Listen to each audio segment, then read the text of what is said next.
ಗುರುಭ್ಯೋ ನಮಃ. ಆತ್ಮೀಯರೆಲ್ಲರೂ ಕೂಡ ನಮಸ್ಕಾರ. ಈಗ ಮಾಸಭವಿಷ್ಯ ಕಾರ್ಯಕ್ರಮಕ್ಕೆ ತಮ್ಮೆಲ್ಲರಿಗೂ ಸಹ ಸ್ವಾಗತ. ಈ ಮಾಸಭವಿಷ್ಯ ಕಾರ್ಯಕ್ರಮದಲ್ಲಿ ವೃಷಭ ರಾಶಿಯವರಿಗೆ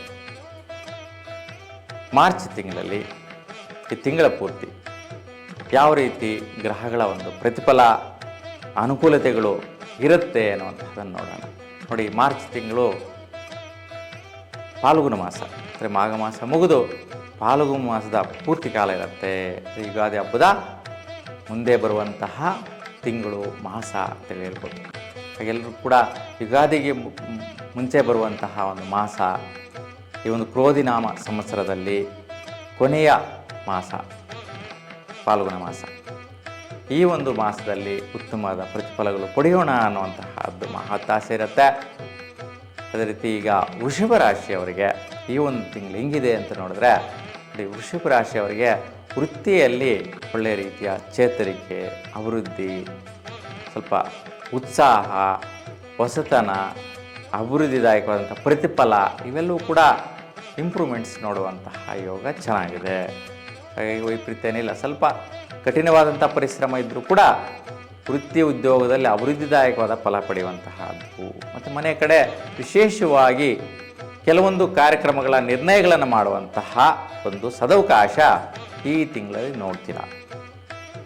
ಇನ್ನು ಹಣಕಾಸಿನ ವಿಚಾರ ನೋಡಿದ್ರೆ, ದಂಪತಿಗಳಿಗೆ ಕೆಲವೊಂದು ಖರ್ಚುಗಳು ಮಾಡೋದ್ರಿಂದ, ಯಾವಾಗಲೂ ಮಾಡಿರ್ತೀರ ಖರ್ಚುಗಳು, ಅದರಿಂದ ಲಾಭದಾಯಕವಾದ ಫಲ ಬಂದಿರುತ್ತೆ. ಯಾವುದೋ ನಾವು ಒಂದು ಇನ್ವೆಸ್ಟ್ಮೆಂಟ್ ಮಾಡಿರ್ಬೋದು, ಅದು ಇವಾಗ ಹಣಕಾಸಾಗಿ ಕನ್ವರ್ಟ್ ಆಗುವಂಥದ್ದು. ಈ ರೀತಿಯ ಒಂದು ಪ್ರತಿಫಲಗಳು. ಮತ್ತು ದಂಪತಿಗಳಿಗೆ ವಿಶೇಷವಾಗಿ ನಿಮ್ಮ ಮಾತೃಸ್ಥಾನಗಳಿಂದ ದುಡ್ಡು ಬರುವಂತಹದ್ದಿರುತ್ತೆ.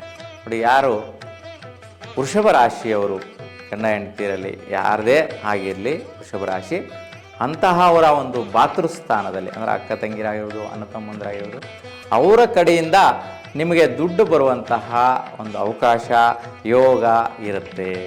ಅದು ವ್ಯವಹಾರದಿಂದ ಆಗಿರ್ಬೋದು, ಅಥವಾ ಒಂದು ಅಡ್ಜಸ್ಟ್ಮೆಂಟ್ಸ್ ಆಗಿರ್ಬೋದು, ಯಾವುದಾದ್ರು ರೀತಿಯಲ್ಲಿ ಆಗಿರ್ಬೋದು, ಒಂದು ಸ್ವಲ್ಪ ಸೆಟಲ್ಮೆಂಟ್ಸ್ ಇರ್ತದೆ. ಸೊ ತೊಂದರೆ ಇಲ್ಲ, ಅನುಕೂಲ ಇದೆ. ಇನ್ನು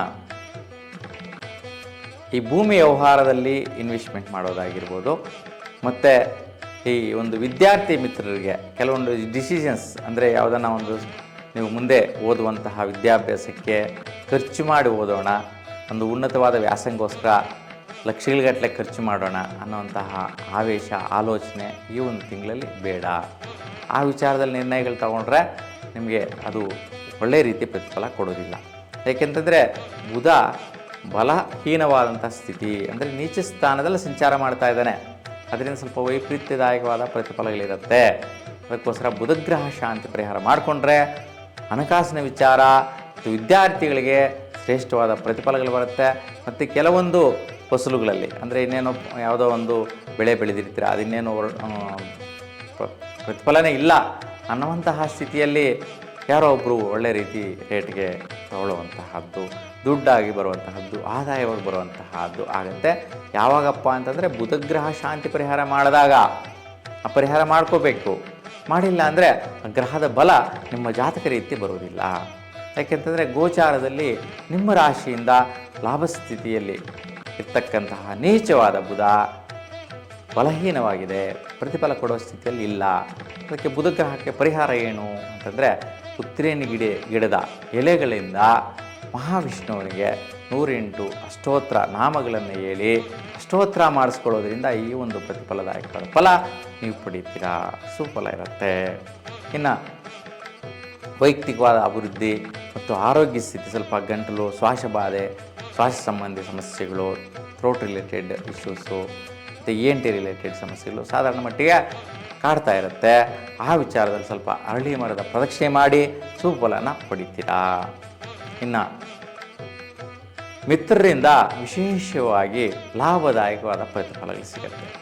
ನಿಮಗೆ 14ನೇ ತಾರೀಕುವರೆಗೂ ಒಂದು ರೀತಿಯ ಪ್ರತಿಫಲಗಳು, 14ರ ನಂತರ ಸಿಗುವಂತಹ ಪ್ರತಿಫಲಗಳು ಬೇರೆ ರೀತಿ ಇರುತ್ತೆ. ಹಾಗೆ 2 ರೀತಿಯ ಪ್ರತಿಫಲಗಳು, ಲಾಭದಾಯಕ ಮತ್ತು ದುಡ್ಡು ಕಾಸು, ಐಶ್ವರ್ಯ ಯೋಗ ಫಲ, ಇವೆಲ್ಲೂ ಕೂಡ ನಿಮ್ಮ ಒಂದು ಹಿತೈಷಿಗಳಿಂದ, ನಿಮ್ಮ ಒಂದು ಸ್ನೇಹಿತರಿಂದ, ನೀವು ನಂಬಿಕೊಂಡಿರ್ತಕ್ಕಂತಹ ಆತ್ಮ ಮಿತ್ರರಿಂದ, ಆತ್ಮ ಬಂಧುಗಳು ಸಹ ನಿಮಗೆ ಈ ಒಂದು ಸಮಯದಲ್ಲಿ ಸಹಕಾರ ನೀಡುವಂತಹದ್ದು, ನಿಮ್ಮ ವೈಯಕ್ತಿಕವಾದ ದೃಢತೆ, ಅಭಿವೃದ್ಧಿ ಪ್ರಯತ್ನಗಳಿಗೆ ಸಾಥ್ ಕೊಡುವಂತಹ ಅವಕಾಶ ಈ ತಿಂಗಳಲ್ಲಿ ನೋಡ್ತೀರಾ. ಚೆನ್ನಾಗಿದೆ, ಸುಫಲ ಇದೆ. ಈ ವಿಚಾರದಲ್ಲಿ ವೈಪರೀತ್ಯಗಳು ಹೆಚ್ಚಾಗಿ ಇಲ್ಲ, ಸಾಧಾರಣ ಮಟ್ಟಿಗೆ ಇದ್ದರೂ ಕೂಡ ಒಳ್ಳೆ ರೀತಿ ಫಲನ್ನೇ ಪಡಿತೀರಾ ಹೆಚ್ಚಿನ ಸ್ಥಿತಿಯಲ್ಲಿ.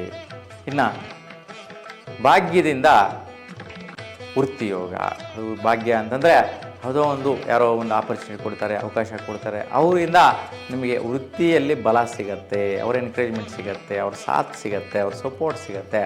ಇದರಿಂದ ದೀರ್ಘಕಾಲಿಕವಾದಂಥ ವೃತ್ತಿ ಬಲ ನಿಮ್ಮದಾಗಿರುತ್ತೆ.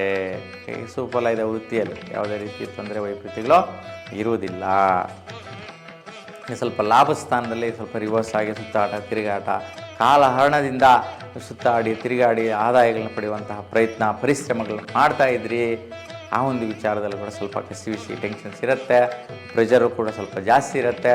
ಐದಾರು ರೀತಿಯ ವಿಚಾರದಲ್ಲಿ ದುಡ್ಡುಗಳು ಬರಬೇಕು, ಆದಾಯ ಬರಬೇಕು ಅಂತ ಸುತ್ತಾಡ್ತೀರಾ. ಅವೆಲ್ಲೂ ಕೂಡ ಪ್ರತಿಫಲಿಸಬೇಕು ಅಂತಂದರೆ ಶಕ್ತಿ ಮಾತಾ ದರ್ಶನ ಮಾಡಿ ಸುಫಲ ಲಾಭದಾಯಕವಾಗಿ ಪಡಿತೀರ. ಇನ್ನು ವಿದ್ಯಾರ್ಥಿಗಳಿಗೆ ಸ್ವಲ್ಪ ಒತ್ತಡ ಟೆನ್ಷನ್ಸ್ ಇರುತ್ತೆ, ಯಾಕೆಂದರೆ ಎಕ್ಸಾಮ್ಸ್ ಹತ್ತಿರ ಇರುವಂತಹದ್ದು.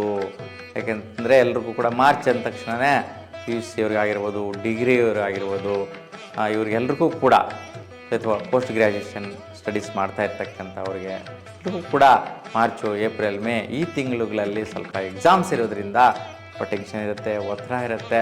ಹಾಗೆ ಸ್ವಲ್ಪ ಗಣಪತಿಯ ದರ್ಶನ ಮಾಡಿ ಬಿಳಿ ಎಕ್ಕೆ ಗಿಡದ ಹೂವನ್ನು 7 ಹೂವು ಗಣಪತಿಗೆ ಅರ್ಪಿಸೋದ್ರಿಂದ ನಿಮಗೆ ಈ ಟೆನ್ಷನ್ಗಳೆಲ್ಲವೂ ಸಹ ನಿವಾರಣೆ ಆಗಿ ಉತ್ತಮವಾದ ಫಲ ಪಡಿತೀರಾ.